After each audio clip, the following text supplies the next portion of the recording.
Okay, so on the topic of HOEFLATIon, Candace Owens was apparently on the Whatever podcast schooling modern women in this phenomenon. Let's see what happens already. Just a quality batch here. Wive materials. The things that I've read and that I've studied, it seems like that is true, but in a very particular context. And that very particular context was like basically abstinence only education, which I don't know about you guys, but makes complete sense to me. Because if you tell teenagers like, don't do this thing is like super, you know, like don't do it. It feels super good, but you're not supposed to do it or whatever. If you phrase it that way, then teenagers are going to go out and do it. Because like at least everything that I've seen recently has been talking about how if you talk about proper sex ed and people who have more access to contraceptives as well as better sex ed tend to have like a lower body count than people who are like in like lower education, less sex ed, less access to contraception. So I was just wondering like your thoughts on that. I'm telling you, it's not true factually. In the 70s, before they got Planned Parenthood went in the classroom and started funding initiatives, and they started teaching sex education. There used to not be sex education in school. And the way that they got it into the classroom in the 70s was by saying, you know, it's better to teach them, which is what you're saying, because then they'll be more responsible. It actually, within 1 decade, it flipped. The majority of high schoolers were graduating with their virginity before there was sex education. And then when they put sex education in the classroom, the majority of them within 10 years were not graduating with their virginity. Perfect. So it actually sexualized children. Yeah. My understanding, but the reason why was because the first manifestations of sex education was abstinence only. And it was working is what I'm saying to you. Oh, okay. Yeah, it was working. So abstinence, it used to be, you know, considered, and I'm not at all trying to, I'm just telling you what the facts are here. Like when abstinence was the cultural simulation, when everyone said you should be abstinent, you should not have sex before marriage, that idea was permeated throughout culture. It was reflected in culture. There were no sex ads. There weren't people naked on the internet, and people lived their lives. It was considered a big thing, you know, to lose your virginity. You were actually considered someone that maybe a guy wouldn't want to marry because you lost your virginity. That was the cultural understanding, like, you know, in the 50s and the 60s. And then in the 70s, you had this fourth wave of feminism that reared its ugly head and started associating sexual promiscuity to freedom, and things completely flipped. Again, I'm just giving you a historical analysis of what happened in the classroom. Yeah, I'd without be interested. Commentary. Yeah, hold on. It's okay if you. Sorry, I'll just finish. Make it quick if you can. can. I'd be interested to see like where exactly you're getting that from. If like later you can tell me or whatever. Thomas Sowell, Inside the Education System, and he has all of the sources listed in the back of the book. Okay, because at least in modern day, do you think that any of that has flipped or no? No, I think we've become. You know, there was, to use a term, I was actually talking about this yesterday on a podcast. I thought it was pretty brilliant. Paul Joseph Watson, I love his YouTube stuff. And he started talking about HOEFLATIon, which is like... That's a thing. Actually hilarious. Did you catch her face? Hold on. Like, that is... Ah, man, if that...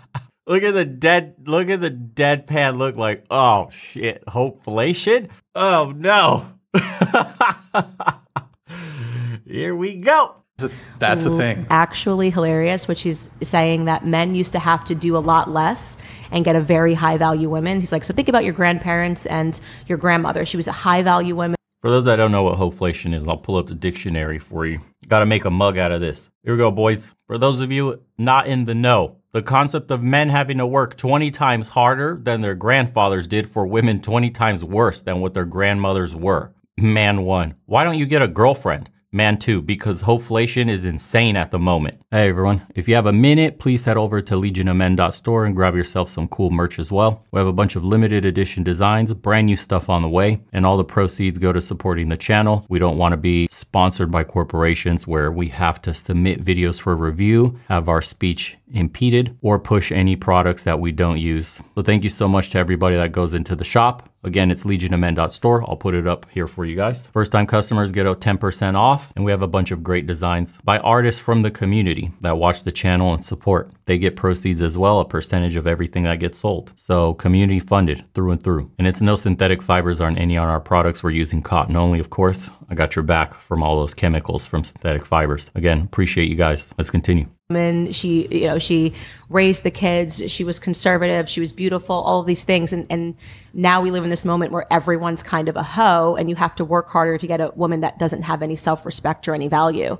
And I just thought it was a really interesting video. It was obviously funny, but he was saying something, and we live in HOEFLATION now where everybody in their own capacity is selling their bodies.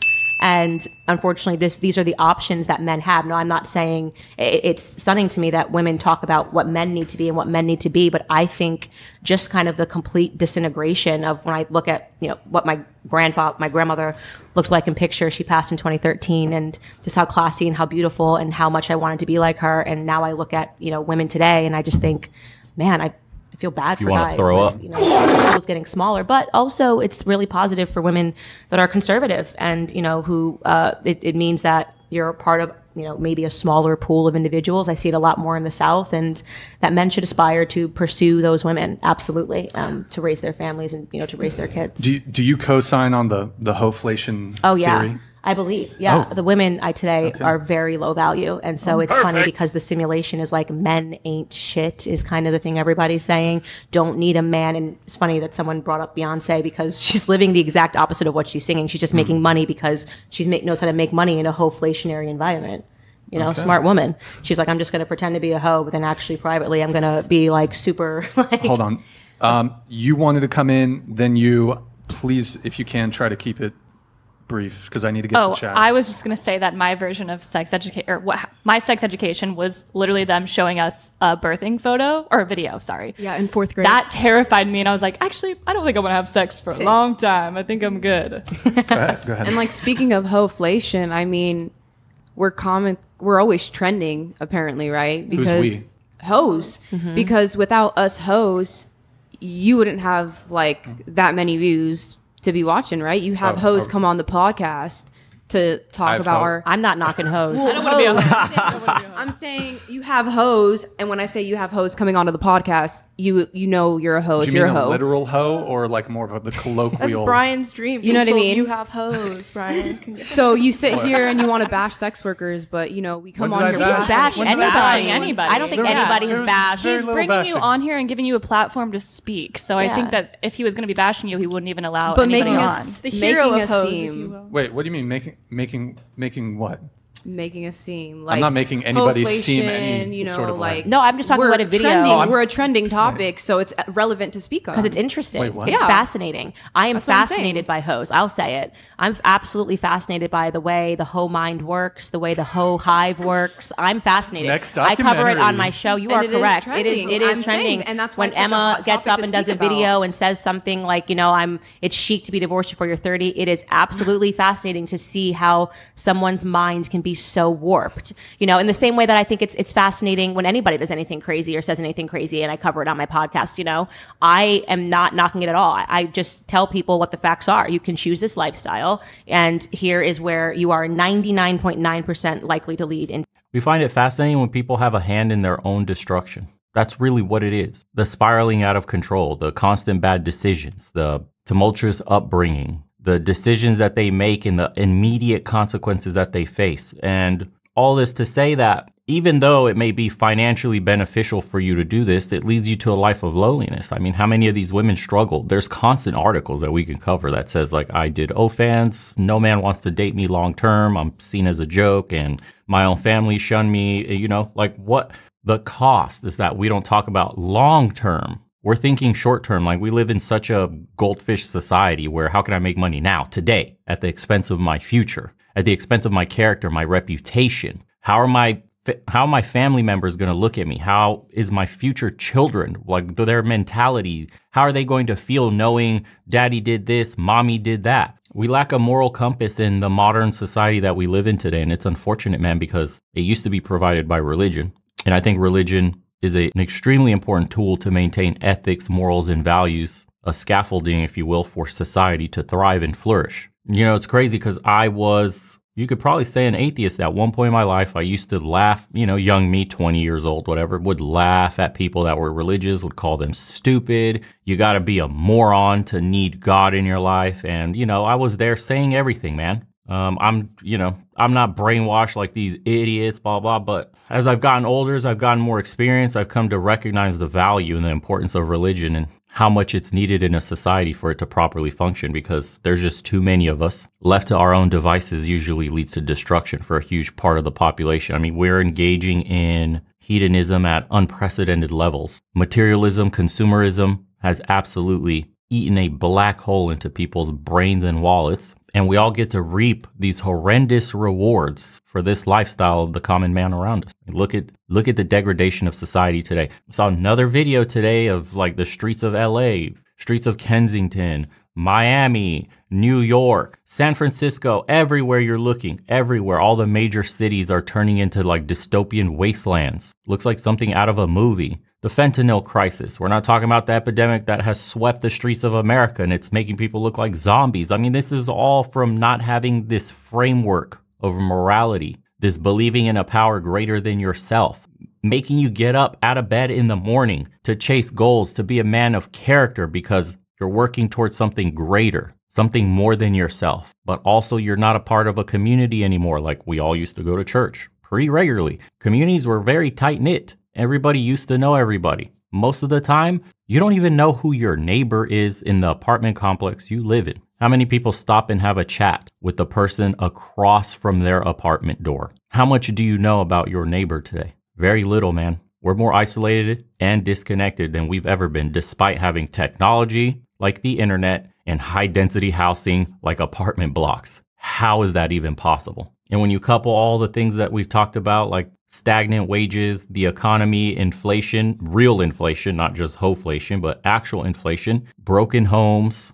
dependency on the government, no sense of community, on and on and on and on the problems go. And it creates these kinds of individuals. Like she's arguing for hoes. Imagine that. She's arguing for hypersexualization. She's arguing for doing something so low as selling your body, and has no shame to go on a public podcast that will be shown to the masses and will forever stay on the internet. So when she does decide to get out of this lifestyle, when she does decide to, quote, settle down, find a man, try to be a mother, this stain will stay with her forever. This stink forever following her. Sees nothing wrong with it whatsoever. This is a broken person. This is the society we live in today. And then men are indulging in their own form of hedonism and degeneracy when it comes with like playing video games all day, alcohol, drug use, adult entertainment, just wanking it nonstop, soothing and coping with their own crippling loneliness and depression. I think there's going to be a trend, and I've already seen it in a few videos and I want to talk about it later, the new American dream. But I think this is just the new dream of people in general. Once you get a job and it pays well enough, I think the goal is to move out of big cities into smaller towns, buying plots of land, and returning to a more basic self-sustaining life that we used to have. Get a couple chickens, a few goats, till the small plot of land you have, still work on the computer remotely, earn your living, but don't have to travel like you do every single day through the smog-filled streets of whatever big city, through all the angry drivers that are, on their last nerve from their mediocre, stressed out existences, living day to day, paycheck to paycheck, unhappy with themselves. And people are now saying, enough of that. I'm going to move out somewhere far away from here once I get this income thing figured out. And I'm just going to live, man, a quiet, peaceful life where I could open the door and overlook a nice green, lush valley, a nice green, lush yard, mountains in the backdrop, nice scenic view away, quiet, winds blowing nicely, leaves are rustling in the trees, birds are singing and chirping everywhere, your chickens are clucking and raking, eating worms, and life's good, man. Life's chill. A small town is 30 minutes that way. You go do your grocery runs when needed, whatever supplies, and that's it. You don't have the headache of the big city living, trapped in the, quote, rat race, the real rat race, where you're stuck working until you retire at 67 or 69 or 71, whatever the hell it is, by the time you're at retirement age, for a pension that may not exist, and even if it does, pays diddly squat. If you depend on your pension, you're probably going to starve to death or be forced to be the guy that says hi at the door who's 70-something years old. Anyways, that was Whatever Podcast. Candace Owens is a guest.